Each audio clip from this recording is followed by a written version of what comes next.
Namaste, C.S.Reddy. I am the founder and CEO of APMAS, Mahila Abhivruddhi Society. It's a not-for-profit organization, an NGO working in different parts of India. We have our footprint in the states of Andhra Pradesh, Telangana and Bihar. Primarily we work on women's empowerment, poverty reduction and helping farmers to promote their own farmer producer organizations that will be engaged in agriculture value chain development and addressing climate change so that their food security and their nutritional security can be achieved. So APMAS has been doing this work for 22 years now, and our belief is that for an NGO or a non-profit organization like ours, working with the government, national government and state government is very important because collaboration will achieve maximum results and impact. And in these 22 years, we have worked with the Society for Elimination of Rural Poverty, SERP, in the states of Andhra Pradesh and Telangana. Worked in the urban poverty reduction with the Mission for Elimination of Poverty in Municipal Areas, MEPMA. Also have been involved in suggesting policy recommendations for the state governments to improve strategies for women's empowerment, to develop women self-help groups and their federations as sustainable organizations addressing all the needs and aspirations of the women in the states of Andhra Pradesh. Even in the state of Bihar, our focus is on improving the quality and sustainability of women self-help groups and in developing farmer producer organizations, or what is known as FPOs, as viable business organizations providing a wide range of services to the farmers. That includes input supply, production systems development, and also on marketing and value addition in terms of primary processing, secondary processing, value addition, so that the farmer is able to double their income. That has been our focus. In addition to our work in the 3 states, we also provide training and capacity building for the NGOs, for government officials, for bankers, for academicians, for research organizations, so that the promotion of women self-help groups and federations in India and the promotion of the farmer producer organizations become strong and vibrant. And I must say, in these 22 years, our contributions have been significant in the sense that we today have around 1.4 crore self-help groups in India, and these self-help groups manage close to 3 lakh crore rupees through savings and credit and engaged in a number of micro enterprises and in livelihood promotion. We also promote the idea of how the women's self-help groups and federations and farmer producer organizations become self-managed, self-reliant and sustainable, where the leadership is by the members, the ownership is by the members, and the members are able to utilize the services of their organizations in an effective manner. So that's in these 22 years, the work of Mahila Abhivruddhi Society has been impactful because of our partnerships and collaborations with the national government, particularly the Ministry of Rural Development, the National Rural Livelihood Mission, with the Ministry of Agriculture and Farmers Welfare, and with the state governments in the states of Andhra Pradesh, Bihar and Telangana. In these 22 years, we have trained around 6 lakh participants through training of trainers programs on group formation, accounting, bookkeeping, financial management, how they can manage their affairs effectively, and how the members and their staff can conduct their audit, their elections and their rating, both at the level of the self-help group federations and the farmer producer organizations. We also have been involved in promoting climate resilient agriculture so that farmers can adapt to the climate change that's happening in the country. And we have been focusing on how to improve the nutrition, health, water, sanitation among the pregnant women, lactating mothers, and the adolescent girls. Particularly, I would say our work during the COVID pandemic has been significant in partnering with the government and making sure that awareness is created for the communities to practice safe behaviors and to go through the vaccination. And we also have provided a lot of relief kits to almost 15,000 families so that they can manage the pandemic.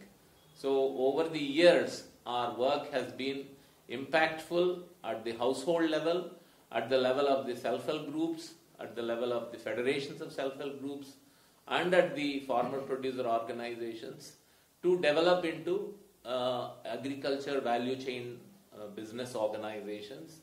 And I would say we train organizations across India and also in some of the developing countries like Ethiopia, Kenya, Uganda, Myanmar, Nepal, some of these developing countries, based on the experience and learning from the Indian experience that we have. And with the Government of India, particularly the Ministry of Rural Development, and also with the Ministry of Agriculture and Farmers Welfare, is primarily on making the self-help groups and self-help group federations strong and vibrant, because the system of women SHGs has been around for 30 years now. So we have helped in terms of designing a system of self-regulation, self-supervision for them to become sustainable. And under the central government central sector scheme of promoting 10,000 farmer producer organizations, APMAS is promoting 46 FPOs in the states of Andhra Pradesh, Telangana, Bihar, in partnership with NABARD, the Small Farmers Agribusiness Consortium, SFAC, NCDC, the National Cooperative Development Corporation, and overall, in partnership with these organizations, we directly and indirectly work with around 250 farmer producer organizations, having an impact with around 1 lakh farmers in these 3 states. We have seen farmer producer organizations mobilizing share capital from the farmers. We have seen the farmers through their FPOs able to build their own collection centers, primary processing centers, and access central government's schemes under the Prime Minister's formalization of micro enterprises, under the RKBY, the Rashtriya Krishi Vikas Yojana, under the MIDH, Mission for Integrated Development of Horticulture. So a number of schemes and programs the farmers are able to access.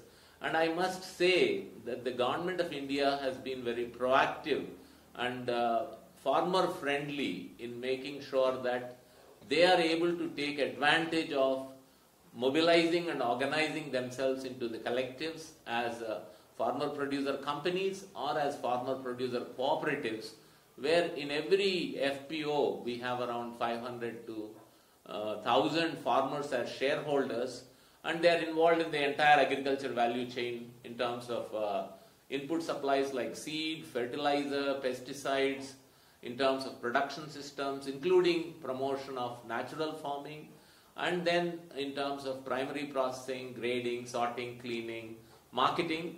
I must also mention that the Government of India has introduced ONDC as a IT-based technology platform for the marketing of the produce through the farmer producer organizations. So our main thrust is on micro enterprise promotion, financial inclusion through women self-help groups and federations, and through farmer producer organizations, so that they can double their income in a period of 5 to 7 years. In terms of, based on our 22 years of experience working with the government, working with NGOs, working with various policy makers, I would like to make 5 recommendations or suggestions for the consideration of the national government. I think number one, when it comes to farmers, the government has done a lot of work and really appreciate the efforts made by the central government. But I think one of the important requests or demands from the farmers is to have legalize the minimum support price. I think it is a genuine demand, and I think the national government should consider giving a legal status, and this becomes the Prime Minister's guarantee for a minimum support price, so that whether the market players procure or the government procures, it must be above the minimum support price. Number two, I think agriculture needs to be looked at as an industry. That means the farmer producer organizations, the private companies involved, they must not look at farmers as just producers. They must be looked at as value chain actors, value chain players. So if the government is able to make that kind of a consideration of considering agriculture as an industry, then I would say huge investments, like the government has done investments in railways, in road infrastructure, in the port infrastructure. In India, I think we have had phenomenal growth over the past 10-20 years. So I would say there is a need for a significant investment in agriculture, in creating common infrastructure like large-scale warehousing facilities, cold storage facilities, cold storage transportation facilities, drying platforms, and we also need infrastructure for food processing, not kind of at a very small scale, but very significant public investments, food processing in terms of both perishable commodities and non-perishable commodities, so that agriculture becomes globally competitive. So that's the second consideration that I have. The third is, I think Government of India, state governments have done phenomenal work in promoting, in mobilizing and organizing farmers into FPOs, but they need more support for them to become sustainable, for them to become viable, for them to become business organizations, for them to facilitate their shareholder farmers to look at agriculture as business where there is input involved and there is a production and there is an output which is profitable. Today we know that agriculture is not profitable, and state government will have to step in, and the national government particularly has to step in a big way to make agriculture viable and profitable for the farmers. The fourth request that I have is, how do we ensure that technology is utilized by the farming sector? There is technology like blockchain technology, there is Internet of Things, there are many other technological innovations.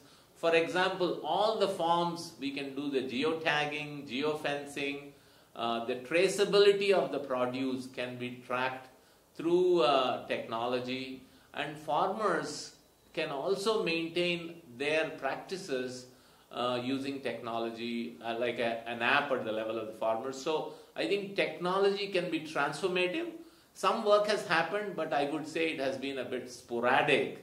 It needs to be, the agri-stack has to become a reality, and the entire agriculture sector needs to get that kind of a push in using technology. Like, for example, we are using technology in finance. Everyone, even if you buy half a dozen banana, you can pay through Google Pay or other, digital payments.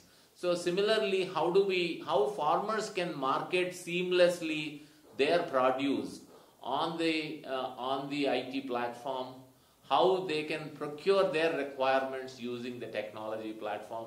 And I think technology can be a game changer, and it can really give a huge impetus for agriculture sector in India.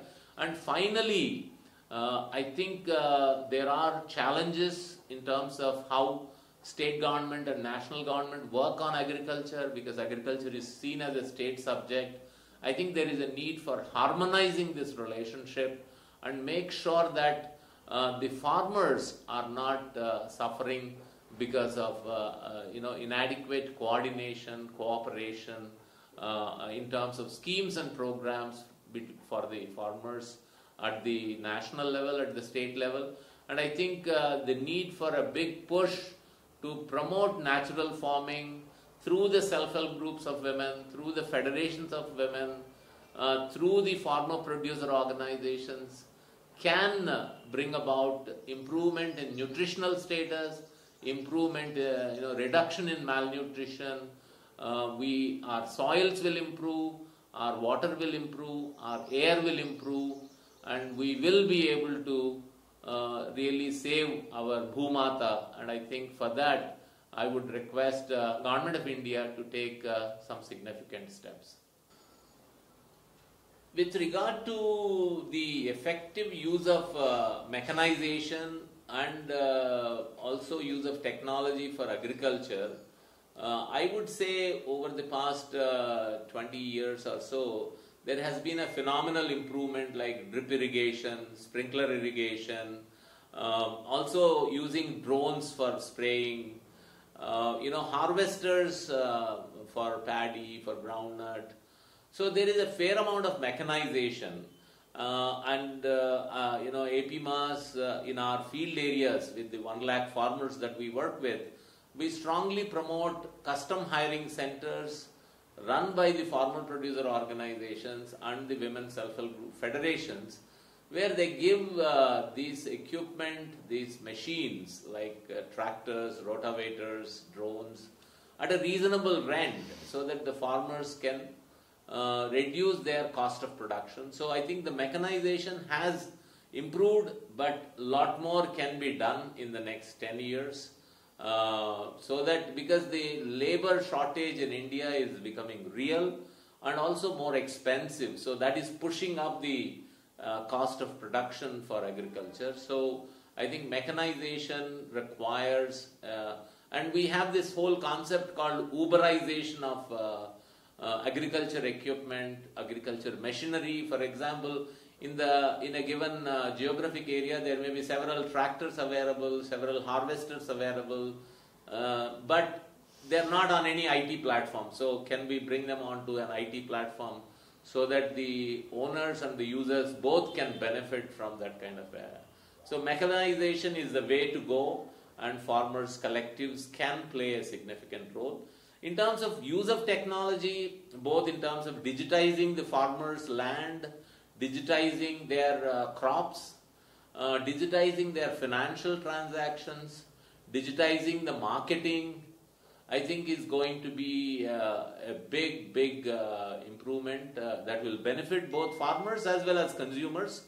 And I think one area where we are focusing a lot in the recent past is how the farmers, if they look at agriculture as business, then they produce what is needed by the market. They don't produce what they can produce. So let us say, for example, in a state of Telangana, there is shortage of fruits and vegetables, there is shortage of oil seeds, there is shortage of pulses. So how do we make sure that we do the mapping of the agriculture lands available and promote those crops that are needed by the consumers? That will increase the kind of price realization by the farmers, and that will also ensure crop diversification, and hopefully that will help farmers to adapt to the changing climate. The rainfall has been erratic, the temperatures have been growing, the groundwater has been depleting. So to address all these issues, on one hand we need to do mechanization. For example, drip irrigation, 10% of the water you are kind of getting maybe similar yields that you were doing some years ago through flood irrigation. So I think technologies like drip irrigation, sprinkler irrigation, and using mulching, particularly natural mulching. And I think one of the important breakthroughs for Indian agriculture is how do we systematically reduce use of chemical fertilizers, chemical pesticides in APMAS operational areas. We promote integrated farming systems approach. We promote reduced use of chemicals, and eventually we would like farmers to move into natural farming so that the produce is healthy and it does not have any chemical residues that affect the health of the people. We are also promoting this whole idea that whatever the farmers produce, they are not only producers but they are consumers. How do you create that kind of a circular economy so that the entire produce is not just for sale but also for local consumption, and how a farmer producer organization can become a one-stop shop for all the needs of the farmers, like we have in the nearby the Mulkanur Cooperative Society of the Farmers, which is a single agency that provides all the services needed by the farmers.